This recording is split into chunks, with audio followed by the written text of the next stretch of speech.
बताइए आपके ट्रैक पे जो रिहर्सल चल रहे थे उसमें आप सिली मिस्टेक पर कैसे कंट्रोल करते थे?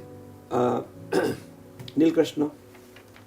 सर सर यूजुअली मेरी मिस्टेक्स फिजिक्स में अगर कोई फॉर्मूला यूज करते वक्त हो गई, मतलब कुछ मैंने थोड़ा सा रॉन्ग कर दिया, तो मैंने एक लिस्ट बना दी थी कि ये फॉर्मूलाज मैंने आज तक गलत किए, और वो मैं एक बार देख के जाता था पेपर को कि भाई ये नहीं गलत होना चाहिए। और अगर मेरे को पेपर में कुछ नया मिला सीखने को, कभी कुछ एक आध क्वेश्चन आ जाता था अच्छा, तो मैं उसको नोट डाउन करता था। मतलब एक डायरी बना ली थी जिसमें मिस्टेक वाले क्वेश्चन और जो अच्छा सिखा के गए कुछ, वो मैं नोट करके रखता था।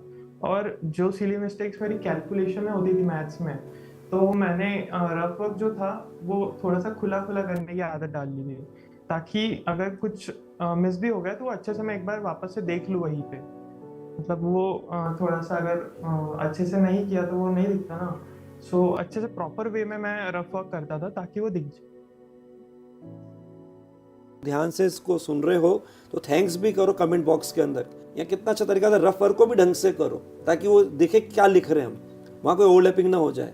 फॉर्मूले से कई बार आपसे गलती होती है, कुछ जो फॉर्मूले आप भूल जाते हो। कितना अच्छा तरीका बताया नील कृष्णा ने कि जो जो फॉर्मूले इनसे गलत होते थे उनको ढंग से देखते थे। फॉर्मूले गलत अप्लाई हो जाएगा तो क्वेश्चन गलत होना ही है। तो हर सब्जेक्ट के किसी चैप्टर में जो फॉर्मूले खास ऐसे होते हैं जो आपको लगता है कि आप भूल जाओगे या इसमें कुछ कन्फ्यूजन हो जाएगा, ओवरलैपिंग हो जाएगा, ठीक है, तो उसका ध्यान रखना चाहिए। बहुत बढ़िया बात। अब एक बात करते हैं थोड़ा सा पेपर पैटर्न ज़्यादा प्रैक्टिस का आपका चलता है जब आप तैयारी करते हो ऑफलाइन, पेपर कागज और पेन मोड, लेकिन ये एग्ज़ाम होता है आपका ऑनलाइन। तो कई बच्चों को डर लगता है कि ये नया जूता एकदम काटेगा तो नहीं, तो आपने अपने आप को इस चीज़ से कैसे ओवरकम किया? प्रैक्टिस करी हुई कुछ ना कुछ, लेकिन आपको मालूम है आज मेरे को ऑनलाइन पैटर्न पे देना है, मेरा पेपर ऐसे होता है तो मैं देख रहा हूँ ऐसे वर्टिकली, लेकिन जब ऑनलाइन होगा तो मैं देखूंगा हॉरिजॉन्टली। इसके ऐसे हो जाएगा ना।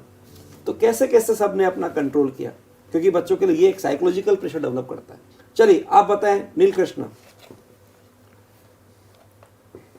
सर जब पहली बार मैंने सीबीटी दी थी तब मुझे वो ऑफलाइन पेपर से ज़्यादा कन्वीनियंट लगा था, क्योंकि वहाँ पे ज़्यादा फिलिंग में टाइम जाता है, कभी फिलिंग में मिस्टेक हो जाती है।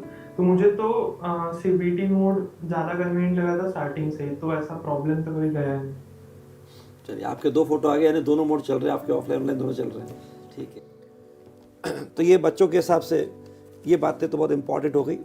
अब लास्ट में एक बात आती है जो बच्चों का हमेशा रहता है, सर पढ़ाई करते रहते बढ़िया मन लगता रहता है, जैसे एग्जाम आता है ना एक चीज़ डर, अभी डटकर चल रहे थे अब डरना चालू हो जाते हैं। जैसे एग्जाम आता है एक फियर फैक्टर चालू हो जाता है।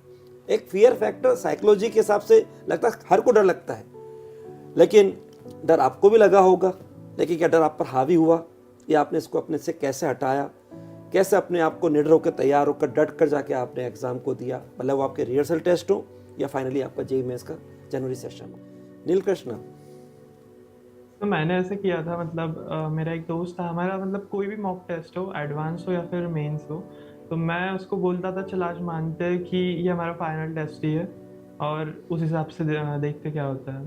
तो उस सीरियसनेस के साथ हम पेपर देते थे। तो उससे मतलब जब फाइनल पेपर आया तब जो यूजुअली जितनी लेवल की एंजाइटी होती है उससे तो कम ही था वो। तो मतलब इतना ज़्यादा उससे फ़र्क नहीं पड़ा मुझे। बहुत बढ़िया।